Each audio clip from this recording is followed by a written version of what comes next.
Well, my story is, Tell me something. he threw me on the bed, he started kissing me, and then I was screaming my brains out. My hand hit a nail. Then he, locked me in that little cubby hole. Imagine being trapped in a dark, secret place with no way out. For Katie Beers, this was her reality.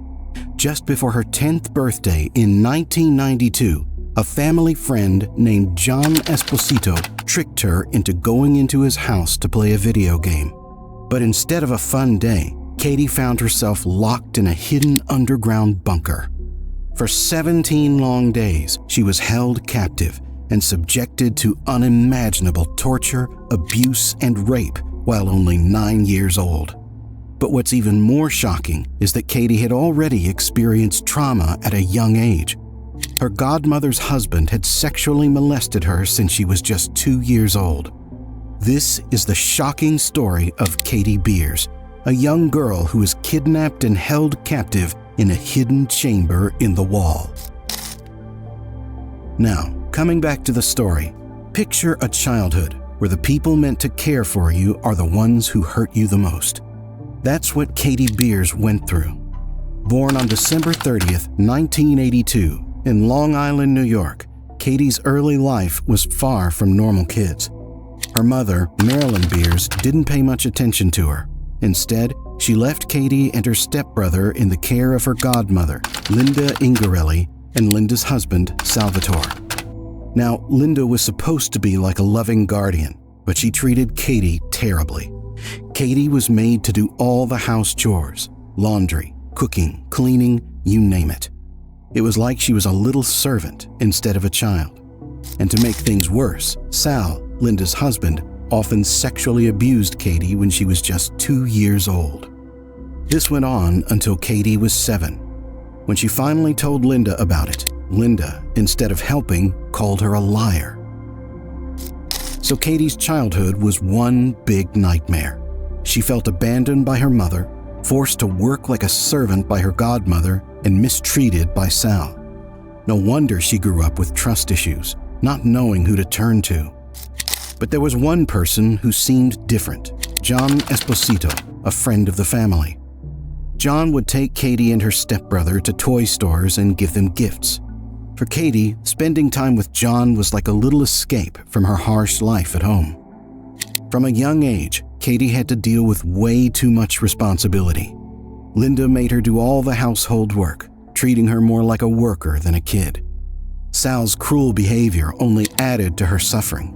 And when Katie tried to speak out, Linda just ignored her, making her feel even more alone. Despite all this, John Esposito seemed like a ray of hope. He was kind to Katie, taking her out and giving her gifts, offering her a break from her tough reality. Katie thought she could trust him. However, Katie's story is complicated. The adults around her, who should have protected her, ended up causing her a lot of harm. Katie's childhood paints a sad picture of a little girl trapped in a cycle of neglect and mistreatment. Her story shows just how important it is to protect children and how damaging a toxic environment can be. Now, when she was kidnapped, it was December 28, 1992, just 2 days before Katie's 10th birthday.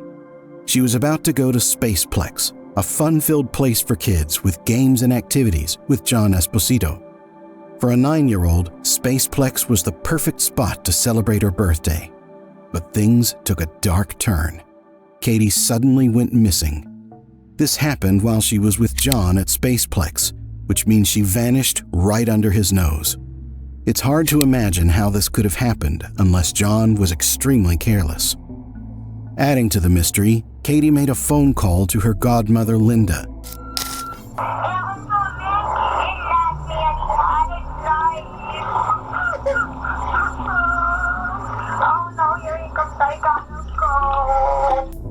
This raises a big question.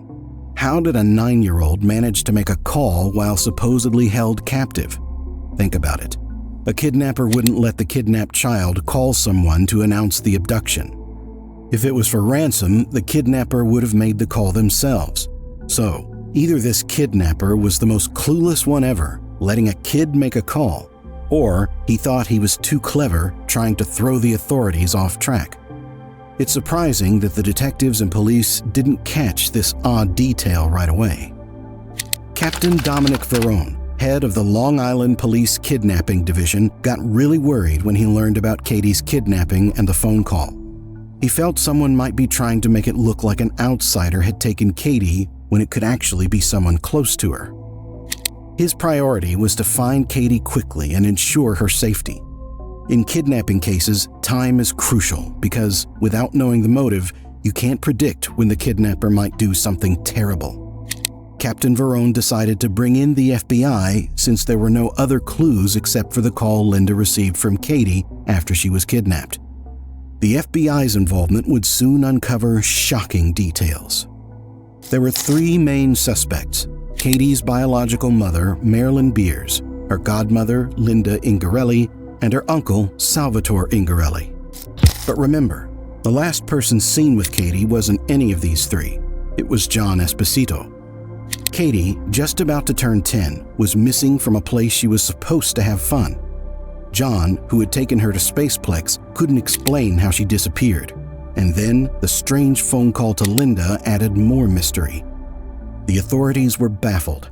A kidnapper allowing a 9-year-old to make a call didn't make sense. It just struck me as not believable. And I immediately was disturbed by the fact that a 9-year-old child would use the word kidnap. Also, how does a 9-year-old child get away from an abductor and able to use the telephone?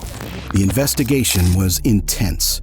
Detectives and FBI agents worked tirelessly, piecing together clues and questioning everyone who knew Katie. They needed to figure out who took her and why. Just my daughter back. Please call me or get in touch with me any way you can. The concern is that we find this child, well and safe. I gave her the $5, she was walking towards the machine. Then after a while, I started getting scared. Where is she? I just want to do everything I can. So, while everyone was searching and investigating, where was Katie? A terrified Katie was trapped in a soundproof, locked underground dungeon. It's hard to imagine someone could create such a horrible place for a child, but John Esposito did just that. Katie had thought of John as her friend, someone she could trust, but he turned out to be the very person who had taken her.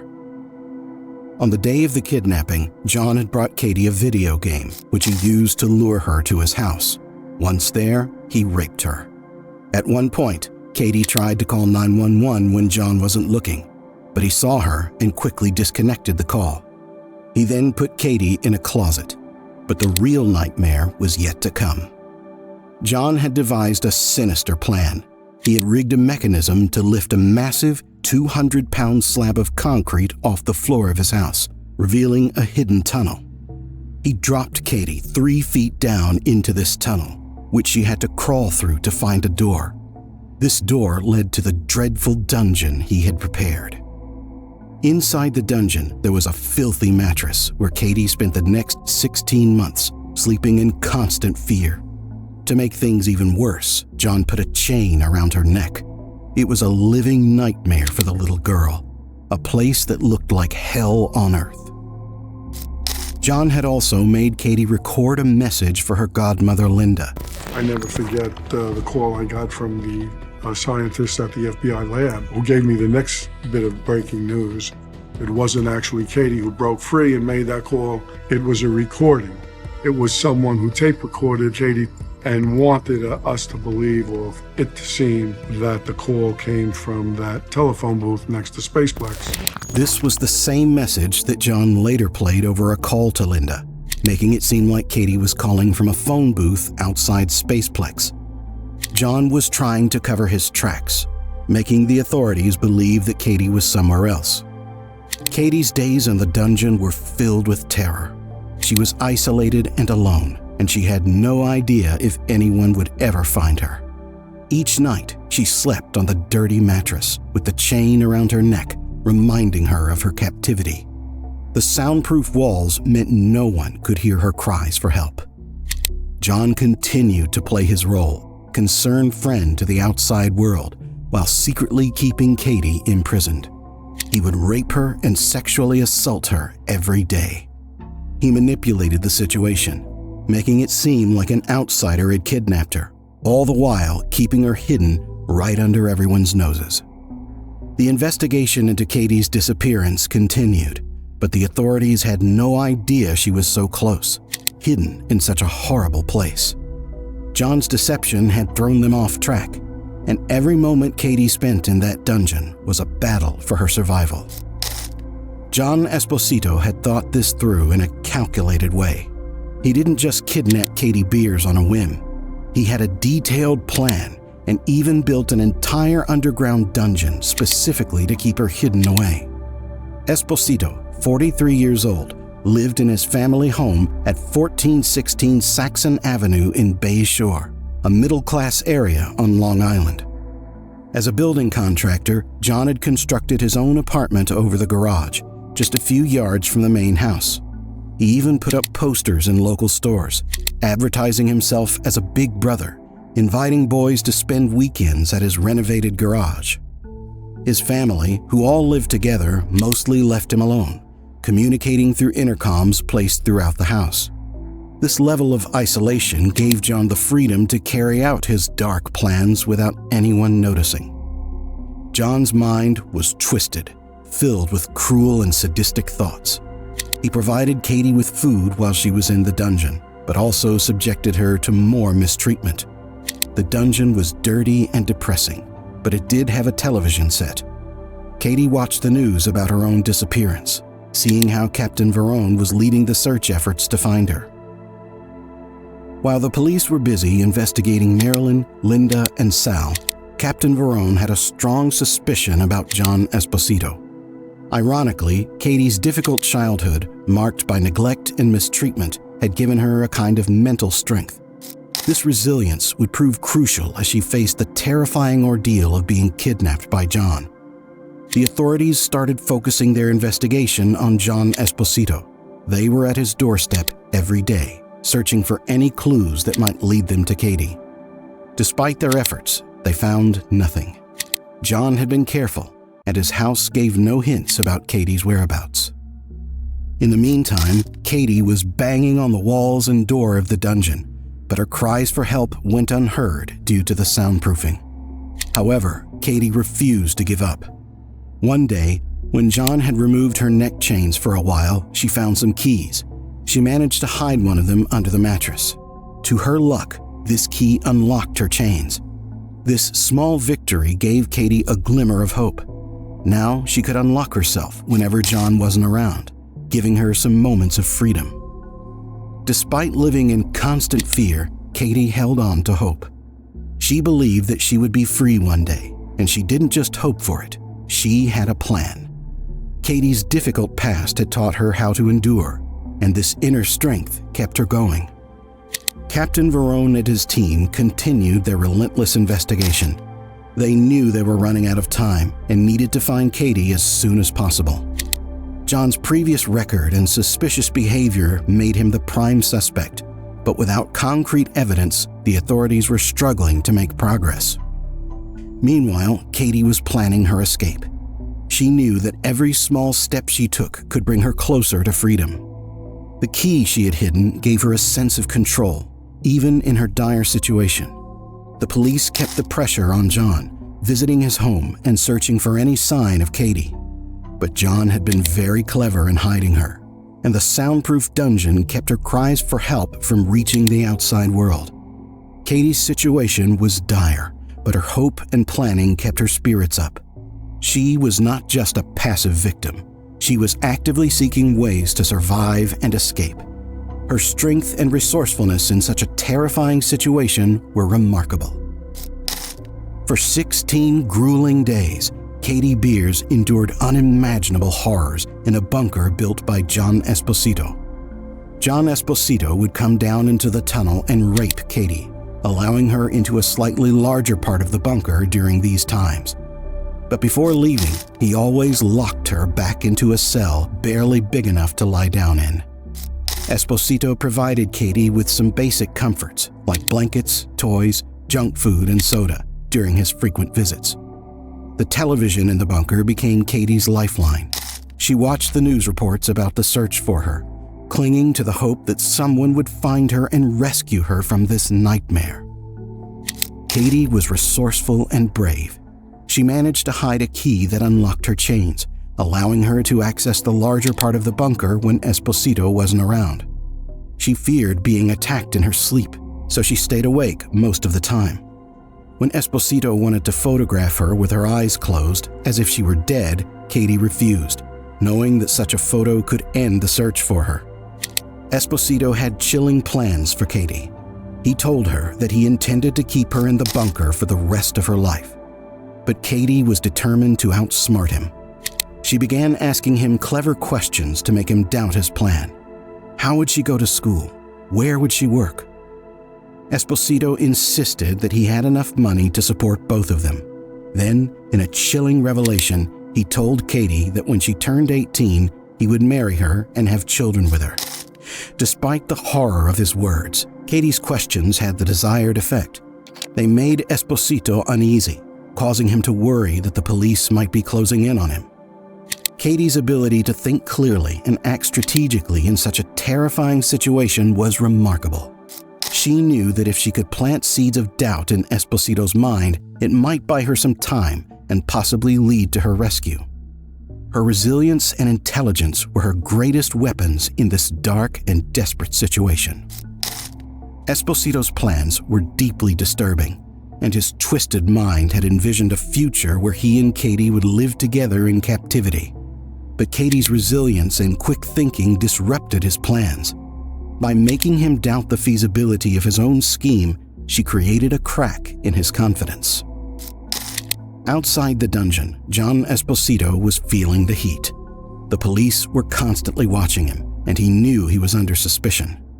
Inside the dungeon, Katie Beers was using her intelligence and bravery to manipulate him, looking for a way to break free from her horrible situation.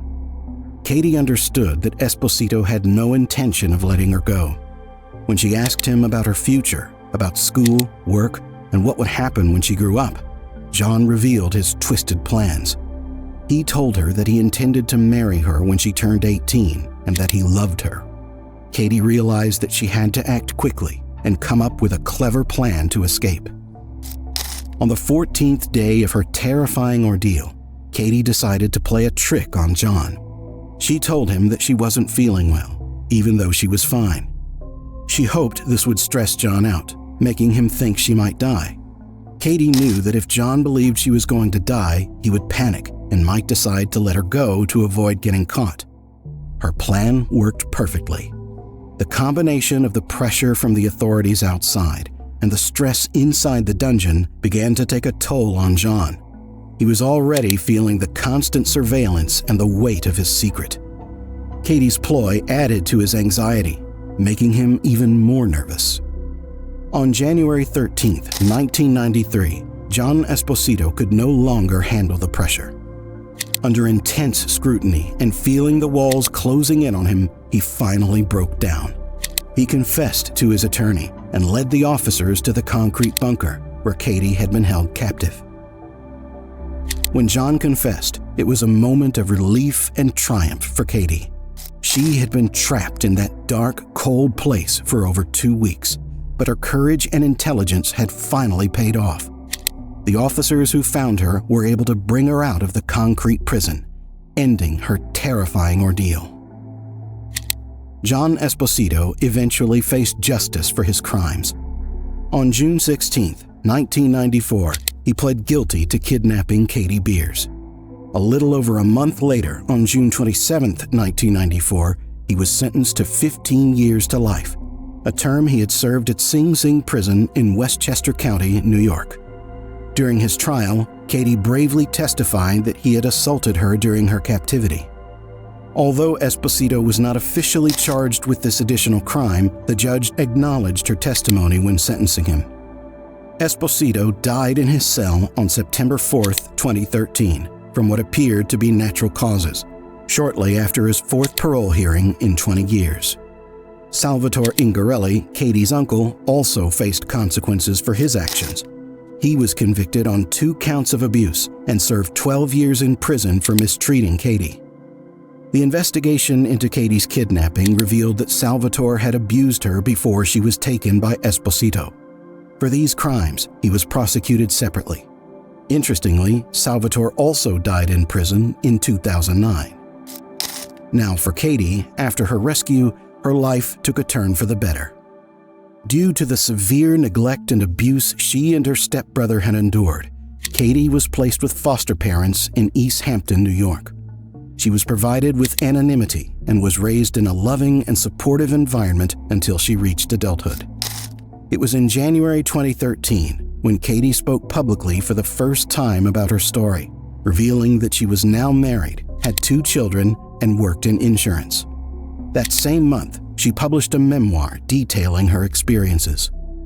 The story of Katie's kidnapping and rescue captivated the public, leading to the publication of 2 books shortly after the incident. My Name is Catherine, The True Story of Little Katie Beers by Maria F. Dimiadis and Joe Treen, and 17 Days, The Katie Beers Story by Arthur Herzog provided detailed accounts of the case. Years later, Katie co-wrote her memoir, Buried Memories, known as Help Me in the United Kingdom, with reporter Carolyn Gussoff, who had covered the case extensively. Today, Katie Beers has transformed her traumatic experiences into a source of inspiration for others. She works as a motivational speaker, helping people see hope and possibility in their future, no matter how challenging or unfair life may seem. Her story of survival and resilience continues to inspire and give strength to many. Her journey from kidnapping to empowerment is a powerful narrative of hope, resilience, and the enduring strength of the human spirit.